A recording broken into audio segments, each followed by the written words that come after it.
Welcome back, Pokemon Trainers. Professor Chaz here, the lab coat's on back order, and it's time for episode 49 of our Pokemon Colosseum playthrough. For some reason, I almost had Pokemon Silver playthrough. I've been watching the older footage, older videos, to see which Pokemon have been used in each episode to try to make sure I have a nice little list of which Pokemon haven't really had much time in the limelight, so I can use them in later videos. But anyway, it's Colosseum time. Last episode, we started our adventure here in the Deep Colosseum, because this is the last Colosseum in the game, and there's really not much more to do, but there is this mysterious Deep King that we have to take a look at and see if we can encounter who this is, and is it someone that we've met before or a completely different character? Now, I believe I have to go through and take on all of the admins in the, Team Cipher admins here in the Deep Colosseum before the Deep King reveals themselves. So let's do a quick team recap and show you which Pokemon we are using. Actually, we've got to switch someone around, as we always seem to do whenever we start these episodes now. First up is Suicune at level 67 with Naughty Nature and Pressure for the ability, Surf, Aurora Beam, Mirror Coat, and Rain Dance. Next is Entei at level 68, Jolly Natured with Pressure. Moves are Flamethrower, Bite, Stomp, and Sunny Day, and last active Pokemon right now is going to be Raikou at level 68 with Quirky for the nature, and Pressure is the ability, of course. Spark, Thunder, Crunch, and Reflect for the moves. Now, I've also got Stacy, Tails, Pinky, you know them. We're not using them, we're letting the beasts do their stuff here as we take on, what would you call it, challenge number 3 here in the Deep Colosseum. Let's use the Pokemon in our party. And we're getting ourselves a lot of good money for doing this. And some TMs as well. Last team I got was Skill Swap, which could come in handy. So this is going to be a lot more just kind of unimportant battles. I could actually even just cut these out and just show you the admin that we take on. But if we can do these quickly enough, I'll just show you them anyway. Whoa, yeah, I'll show you a battle with power. Varug. I can't get over the names here. And they've never done this kind of naming, I don't know, would you call it a scheme exactly? But they've never really used names like this again later on in other games. Like they just use, I would just say regular names. You know, this may be condescending to these folks here, but Varug, how is that even really a name? Anyway, okay. Let's go with, I'm going to Surf and we'll Flamethrower the Ursaring. I'm not sure if it's going to be a KO or not.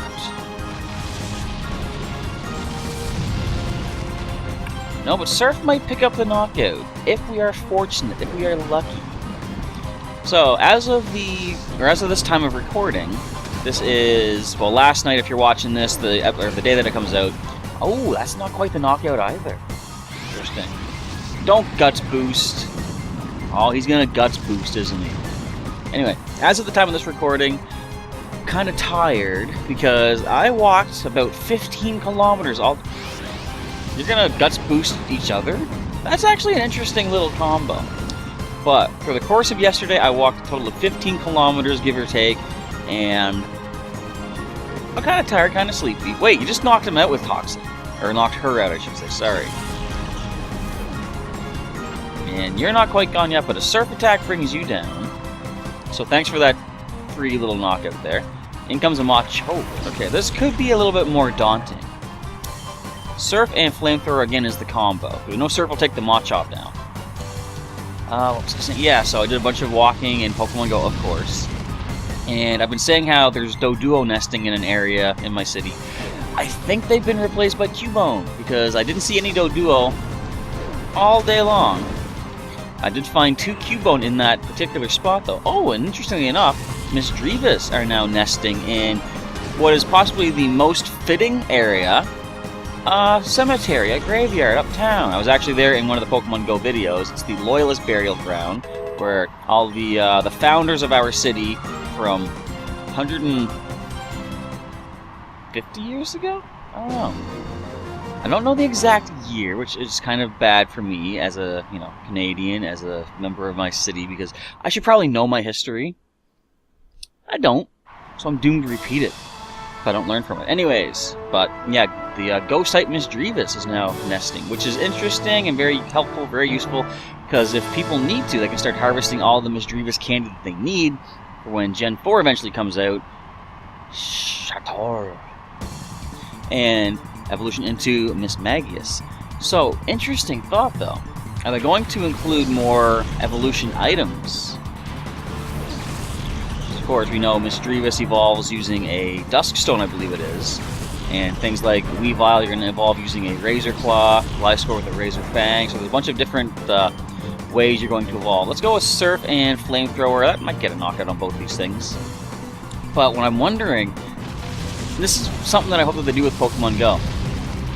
Some Pokemon in Gen 4 evolve in certain areas. For example, you need to be within the region or the area of the Mossy Stone for an Eevee to evolve into Leafeon. You need to be near the Icy Stone, or Icy Rock, I guess it's Mossy Rock, Icy Rock. You got to be near the Icy Rock for evolution into Glaceon. Are they going to incorporate the location type evolution in some way? Because in the map of Pokemon Go, there are certain spots designated as, I guess, parkland maybe, because it's like a darker green. There's a lot of nature, a lot of trees, a lot of grass and stuff. So I wonder if powering up an Eevee, or not powering up, but hitting the evolution feature in, well, that's over Stomp Attack, in a grassy area, maybe evolving there will get you a Leafeon. But if they do that, how are they going to handle the Glaceon evolution? Other things like Magneton, Nose Pass, might be it, but they evolve in places of high electricity or high magnetism. How are they going to handle that evolution? It's going to be interesting to see how things get incorporated. And then there's other things too, like eventually in Gen 6, Goodra, like Sliggoo, has to level up on a route that's raining in the video game to be able to evolve. So it's like, there's so many different possibilities that they could try to incorporate. Who knows what's going to happen, but we'll have to wait and see as things happen. Oh, we're going to miss the Stomp, are we? Sweet, we're going to land the Surf Attack on both of these, though, to pick up that Mystic, that double team. Bop! Wilmer's done. Can we take down the Donphan 2, please? Yes, alright. We can plow through these opponents. We can go possibly, like I'm expecting, 3 more rounds here in the Deep Colosseum to find out who this Deep King is. This should, this competition, this challenge right now, should take us to Venus, I believe. I see you're good enough to get down here. Yeah, I'm already down here. Good eye. But, this should take us to Venus. The next attempt should be versus Ain, and then I would assume we find the Deep King. Wonder what we get for beating the Deep King. It's been so long since I've played through this game. So my semi-final opponent is here. It is Zogo. I'm simply not about to lose. I like the shadows, though, on that fan up top there. The graphics are pretty good. Don't look at the people back there when I say that, but the graphics are pretty good in this game, at least for, like, the location, the scenery, I guess. Alright, we got a Spinda and a Granbull. Surf definitely is going to be a way to go. Oh, good, we've been intimidated, because we're not really using any physical moves. Although we could have stomped. We're going to focus on Flamethrower. We're going to burn up the Granbull and wash away whatever hope it has remaining of surviving this first attack, or the first round of attacks. Ooh, you might handle the Surf attack.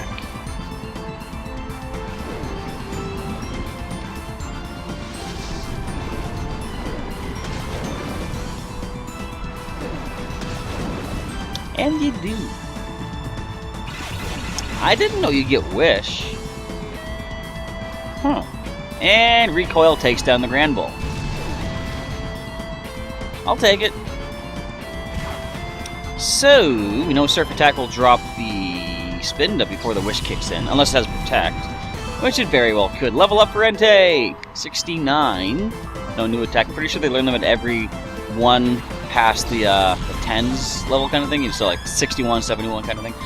Anyway, Surf Attack and Flamethrower. If we can't take these down in this turn, I will be unpleasantly surprised. Especially with that critical hit. Never mind, you're not even going to survive that. Okay. Down goes Delcatty. No spread damage reduction for the Surf Attack incoming to poor little Spinda. Something that I thought of. Now, as far as Ultra Sun and Ultra Moon comes, or as soon as... Let's try this sentence again. As far as Ultra Sun and Ultra Moon are concerned, I was thinking, do I even really need either of those games? Because I have Pokemon Moon. We've done the playthrough. If I do a playthrough of it on the channel, it's going to be like when I played Omega Ruby off camera. It's like it's not part of my main series adventures. It's going to be like a side story, a what-if kind of story. So in that sense, I was thinking, do I even need to get it First of all, who do we see? It is Venus. That dress is unmistakable. Hang on. Gotta dust off the old voice for this character. What do you have to say for yourself, Lady Venus? Look how she spins that dress. Oh no, not you again! You're annoyingly persistent! That's me. Alrighty, let's go. Take you down, grab a special TM for beating you. Meganium and Dustclops. So I can burn up the Meganium. Should I... Oh, considering Mirror Coat? Nah, let's just go with... I guess Surf Attack and Flamethrower. So, yeah, I was debating, do I even really need Ultra Sun or Ultra Moon? Now, I was considering the main reason to pick it up would be so I can do a playthrough for you folks out there and have it on the channel here. And for that reason alone, I was really leaning towards picking it up regardless. But something occurred to me one day, and I realized usually in the, what would you call them, like companion games to main series games when it comes to Pokemon, you get a lot of extra features. One thing being, quite often, move tutors that can learn special moves or teach special moves to your Pokemon normally that they can't get.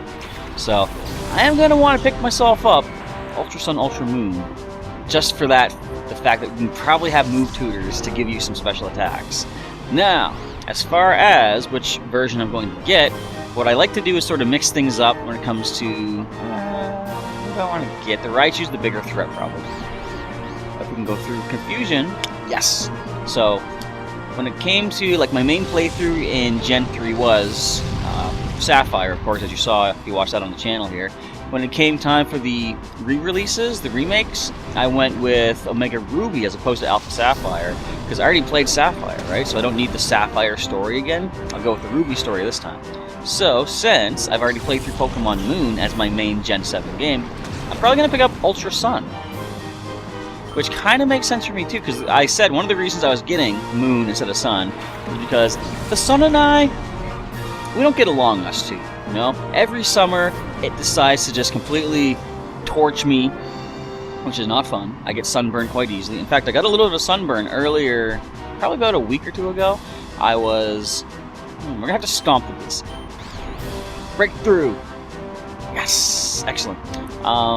Yeah, I was waiting for a Raikou raid to start in the Uptown area, and wouldn't you know it, I didn't have sunscreen, I was wearing just a tank top, and the shoulder here got a little bit on the burn side. Nothing really bad, it didn't hurt or anything, but look how much defense this thing has special-wise. But yeah, noticeable pink going on here on the shoulder. I think it's already all healed up now, though. Water Pulse, you're not offensive, get out of here. Look how little that did, you can't confuse me, I'm already confused. Shadow Punch. Arms like that. I mean, okay, sorry. Arms like that. The hands are just sticking out of the body here. Those should not be able to punch. I don't know. Is it just me being crazy? Maybe. So let's stomp the Blissey again. Yes! Snap out of Confusion. Excellent. So, yeah, for that reason... I chose Pokemon Moon over Pokemon Sun. But the term Ultra Sun kind of makes sense for me, given the fact that since I burn so easily, it's like the sun has ultra effect on me. Milotic. And how do you pronounce that Pokemon? I call it Milotic.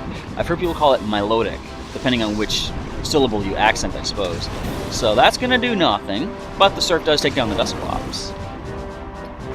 Question being, how do we deal with the Milotic right now? I could also just, or anytime, just switch in good old Raikou as well, though. That might be the way to go. Let's get the Rain Dance up as we switch Entei out into Raikou.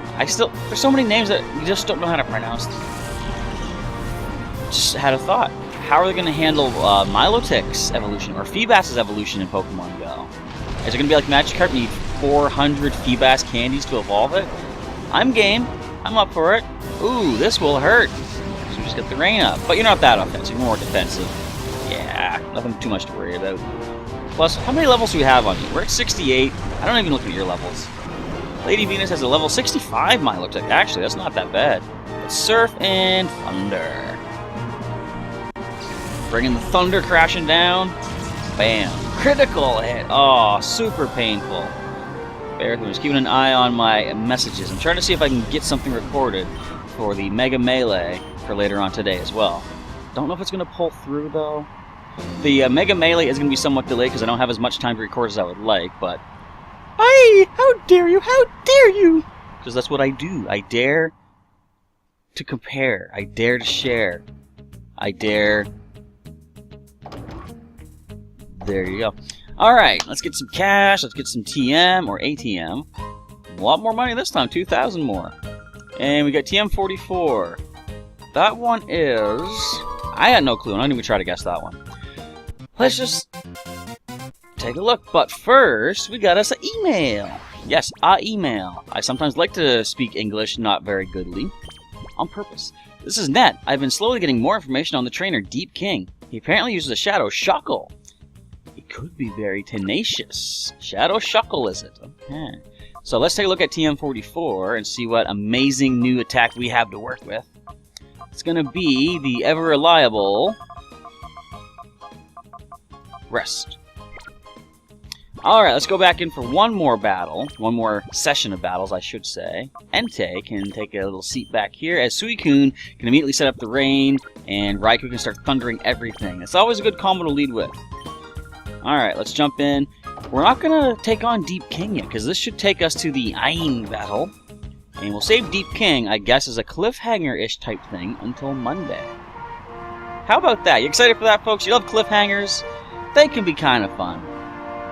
I don't know if I've talked about this yet. Like, I mentioned how sometimes cliffhangers don't really work though. Is that Gurks? No, it's Drook. I heard there was some kind of bad trouble up on the top of the surface, but that doesn't concern me, Drook.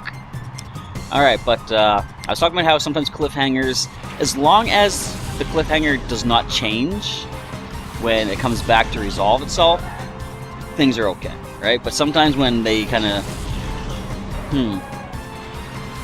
Are there any examples I could go? I think I sort of gave an idea of an example last episode, but let's get spark.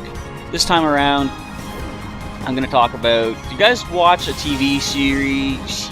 I can't speak TV series. I'm going to say show and series.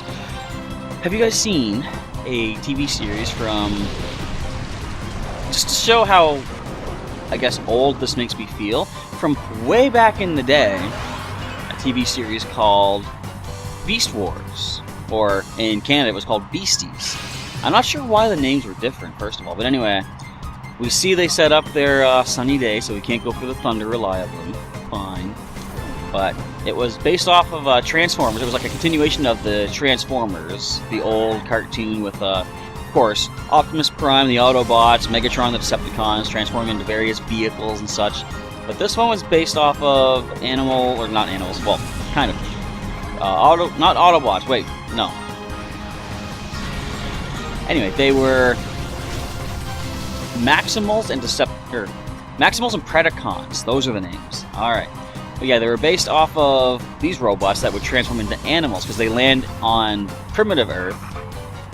What era was that? I don't know, back after the dinosaurs, but before humans had come to be. So, they land on ancient Earth, and they start transforming into animals instead. So... that's a series that had really, really good cliffhangers. I loved it. Every season... Hang on, who do we go for? Aurora Beam the Jump Club. Let's go with a Spark into the Beautifly. I thought you would have Chlorophyll. Of course you'd have Chlorophyll. And a Solar Beam fires off. Am I scared? No. We got Suicune out here, buddy. But they had such good cliffhangers. Like, the first season ended with, there was... Now, if you haven't seen Beast Wars or Beasties... go check it out. Go watch that, because it was really well done. It was computer-generated animation, kind of like your movies these days, like Pixar movies, DreamWorks movies and stuff. And have I talked about this on the channel before? I probably have. But anyway, really well done and funny. A lot of good action to it and stuff. Maybe the animation, computer animation, is dated by today's standards, but ignore that. Like, some shows can have not the best animation, but they're still enjoyable, still entertaining, So if you can look past that, enjoy the show for what it is. I remember someone was talking about another show made by the same people called Reboot. They said they couldn't watch it because of how stiff the characters moved and stuff, and many times they were talking and they had no, movement, no fluid animation to them, right? They were just like standing there and speaking their lines, and they would turn this way and say something, and then they would turn like that. So really, like, I guess robotic and stuff. I didn't realize my light was on. Has that been bothering you guys the whole time? I'm sorry. I just suddenly looked and I was like, why is there light hitting this wall? I left the desk lamp on. My Spider-Man lamp. Oops. Anyways, my point is Beasties and cliffhangers. Not even just the show itself, but like just I guess, storytelling in general, the way the cliffhangers can go. So if you haven't seen Beasties or Beast Wars, I would say go check it out. I'm going to talk spoilers for the season we got basically 3 seconds, 2 seconds, 1 second, and I'm going to start talking about it right now, so pause this video if need be. Anyways, the first season ends with this big orbital destruction beam kind of thing. Aliens were trying to wipe out this experiment that they had on the planet by blowing up all the energon, and essentially the Beasties are going to be caught in the explosion as well. So, Optimus Primal, not Optimus Prime, the character in this is called Optimus Primal, decides to fly a stasis pod up towards the orbital death beam and escape like do like an escape pod kind of thing, and let the explosion take out the machine. Hang on, how do we deal with this? We're gonna mirror coat as we go for a spark into the X-Cloud. So, what happens though is Megatron, the evil leader of the Predacons, who is also the same name as the Decepticon leader, but anyway, he decides we're gonna double cross the Autobots, or I keep saying Autobots, the Maximus. We're going to sabotage the pod so he can't eject. And oh, come on, use a spark, use a thunder, use a thunderbolt, hit us so we can mirror coat it back at you.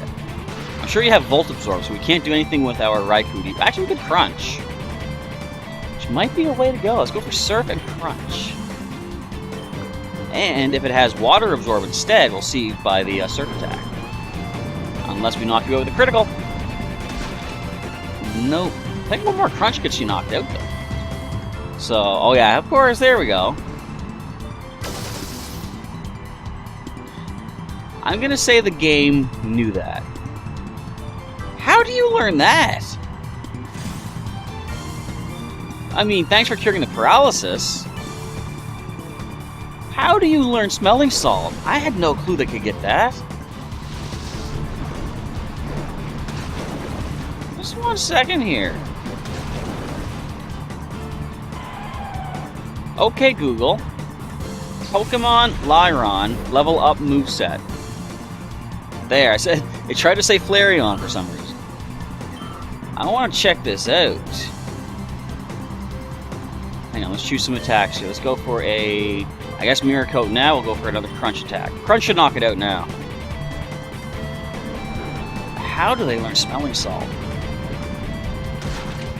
Alright, moves. Excuse me for that voice break. And now my phone decides to lock up. Alright, never mind. Wait, here it is. Have you always been able to learn that? And it's not one of your regular movesets here. We get Dragon Rush. They can actually get it by breeding with a Whismur, which itself, I guess, needs to learn it from something else by breeding. Color me surprised. That's interesting. Anyways, I won't lose. You can't make me. Yeah, I can. That's the whole point of these competitions. But yeah, so the cliffhanger was the pod explodes, and Optimus Primal seems to be scattered to the shrapnel and space debris and stuff like that. And that leaves you wondering, what's going to happen now? So they do find a way to bring Optimus Primal back. I won't say exactly how, because if you guys do want to see this show, and again, I recommend you check it out, then I'm not going to spoil everything for you. But the second cliffhanger was the biggest amazing part. Throughout the second season, they reveal the fact that they landed on the same planet that, well, I guess they didn't exactly know it was Earth initially, but then they start learning things along the way in Season 2 that it is Earth, just the primitive version. And the original Transformers, the Autobots and Decepticons, landed eons ago, and it wasn't until 1984, I think, that the volcano that they crashed under erupted and woke them all back up. So what was really kind of interesting, the entire time during the Beasties or Beast Wars series, the Autobot ship, the Ark, wherever Transformers on, is in the series. It's in the show. It's just they haven't found it yet. Anyway, so the end of Season 2, Megatron of the Predacons finds the Ark, and his whole scheme here is he gets into the Ark before anyone else can, goes to the original Optimus Prime, who was in stasis lock, basically unconscious, waiting until the volcano to erupt in 1984. Megatron basically blows up his head. while he's unconscious, while he's in stasis. It's kind of messed up, but by destroying Optimus Prime at that point in time, in 1984, when the volcano erupts, the Autobots no longer have their leader. So that changes the entire course of history, because the Autobots, as Megatron says, this big ultimate speech at the end, the Autobots lose. Evil triumphs, and you, Maximals, he says, you no longer exist. How do you come back from that? And that was the end of Season 2. Now, admittedly, oh, it's Ein. You don't give up, do you? I'll make you atone for thwarting or whatever he said. Still haven't gotten yourself a little bit of a comb there, a brush? Some hair gel, maybe? Actually, that's probably got a lot of hair gel in it to keep that shape. So, you know what I'm thinking of right here? Lightning Rod. That's why Manectric is out here with Gyarados. So we can't hit the Gyarados just yet. At least not with our electric moves. So let's go with, I guess, Surf. Like a Mirror Coat. I'm gonna have Mirror Coat. We're gonna get Thunder Wave because I'm going for Mirror Coat, and we're gonna go for Crunch onto the Gyarados. Oh, Protecting! This thing has Earthquake then, doesn't it? This Gyarados. Big ol' Crunch attack. But yeah, the season finale of Season 2 for Beasties, I kind of knew what was going to happen. I had this, like, based on how things were set up, I was like, essentially, Megatron has some help from a kind of a Maximal. So it's like, if the Maximals don't exist, Megatron, you can't have the help you needed to get into the arc. So, like, you've just ruined your own plan with what you've just done. So, that's what I was thinking the entire, I guess, like, year or so, whatever it was. We were waiting for Season 3 to come back. And as soon as it came back, it turned out that my prediction was true. And I was like, I knew that was going to happen. Alright, Thunder's going to hurt. Quite considerably. Why would you go for Thunder? On Raikou, of all things! What was that? Let's get this Manectric out of here. Boom. Done. Alright, what comes in next? Because if it's not a Lightning Rod Pokemon, we can easily spark this Gyarados to take that down. Special Defense has fallen. It's not surviving a Thunder back. Yep, there's a Lightning Rod. So I can crunch it anyway. The Gyarados is going to fall to a crunch. As we have a Surf coming from our Suicune to take down the Rhydon, plus do some damage to whatever else comes in. That replaces the Gyarados, which is about to never mind. Rhydon protects. That's alright, though. Whatever sends in, or whatever comes in place of the Gyarados, is going to at least take a Surf. So, basically, if you didn't capture the legendary beasts from these admins, they would be here. Of course, I'm using them against them right now, which is kind of fun. Poetic Justice and all that stuff. Manta Owl. Darn it! We still have a Lightning Rod out there on the field. Alright then. It does have Water Absorb, though. That's good. So at least we can get some damage off on this Mantine. Now, how do you pronounce that name? My nephew has shown me something kind of interesting. I see it as Mantine. In fact, that's what it was in the... I think that's how they pronounce it in Pokemon... What was it? Pokemon the movie? What's the third one called? There's Pokemon, the first one, Pokemon 2000. I know Pokemon Forever is the fourth one. I can't remember the name of the third one. It's just called Pokemon Movie 3? Oh, that doesn't seem right. Oh, it's gonna bother me. It had some sort of clever name.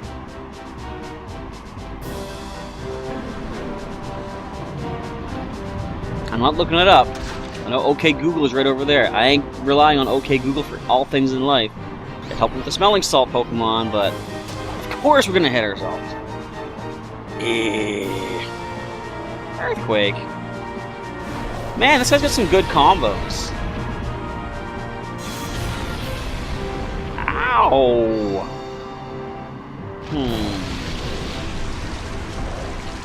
I gotta spend a turn healing, it looks like. I gotta go buy some more Hyper Potions at some point, too. Alright, Hyper for Raikou. I think a Max Potion is calling out for Suicune. Yeah, max it up. Alrighty. What's the name of that third movie?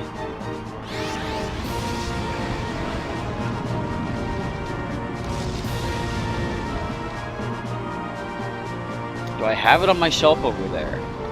I am cheating now. I don't care. I'm not using my own memory. I don't think I have it. Wait, no, I have the soundtrack somewhere. Don't hurt me too much, guys. I'm trying to find something. I said don't. I can't see it. Anyway. Oh, the rain stopped. Oh, I'm hurt by poison. Here's what we're gonna do. Alright, we're gonna go for a surf attack. We're gonna go with a full restore. Do we have full restore? We do. Wait. So we're gonna go for full heal. That'll cure the confusion. Since the rain is down, I don't think... Yes, Mantine is not gonna outspeed. But anyway, so in the movie, they pronounce it Mantine. But my nephew showed me that apparently, over the years, they seem to have changed the pronunciation to Mantine. Which I don't really understand. I mean, I can see how it could be pronounced that way. I'm pronouncing names like crazy, all sorts of different ways here in this playthrough, but... Hello, Crobat. Oh, there's no Lightning Rod Pokemon anymore, is there? And the Rain Dance. Alright, we can go for the Thunder now. Thank you very much. So this thing is fast, though. It's got the Swift Swim. Is Raikou quicker? I'm going to have Suicune's turn spent using a Hyper Potion again for poor Raikou, who took a pretty bad hit, as Raikou launches the attack, bringing down the Thunder upon the Mantine. Don't confuse. Confuse the Water type. Yes! That's awesome. Because 2 Thunders and you're Dunder. Here, beneath the Under. Now, I wonder... Listen to all these rhymes, I'm not even trying to. But I wonder about Thunder here beneath the Under. Is it calling Thunder down from the sky above? Is it like piercing down through everything? That'd be kind of messed up. Especially since there's so much metal along the way. Hopefully everybody's okay up there. But we're going to go with a Thunder and bring down this Crobat. I guess that's going to be it for the episode too. Because Ein is done. I can't think of a rhyme for Ein. How can I not think of a rhyme for Ein? So many words must... Like Mantine. Maybe that's why he has Mantine. Mantine. Alright. Erg, what unbelievable power! Thank you! I'll take my mining, I'll take my TMs. But since the last episode went a little bit long, we're going to cut this one a little bit short, and we will do that cliffhanger thing I was talking about. Save the Deep King for Monday's episode. Let's get 24... No, why did we get less? I guess. Alright, TM02. That one is... It's not Focused Punch, that's TM1. What is 02? I don't think it's Brick Break. I think it's kind of like a basic, boring, dull attack. Let's check that out first, then we'll check the email. TM02...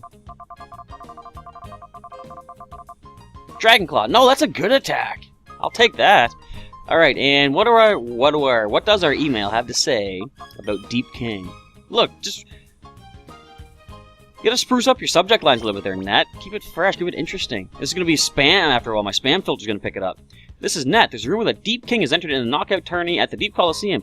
Chaz, you gotta enter, too, and show up his highness. And that's happening next time on... Almost said Dragon Ball Z, but that's not happening. Next time on Pokémon Colosseum. But that is it for today's episode. If you enjoyed today's episode, of course, feel free to leave a like down below. And if you missed any episodes of Colosseum along the way, you can check out the link in the description to the full playlist. For more videos that I have done, as always, you can check out some links during the outro to those videos. You can also click the link to subscribe as well to get your daily Pokemon content from Professor Chaz. This weekend, we should have some footage of the Mega Melee online competition going up.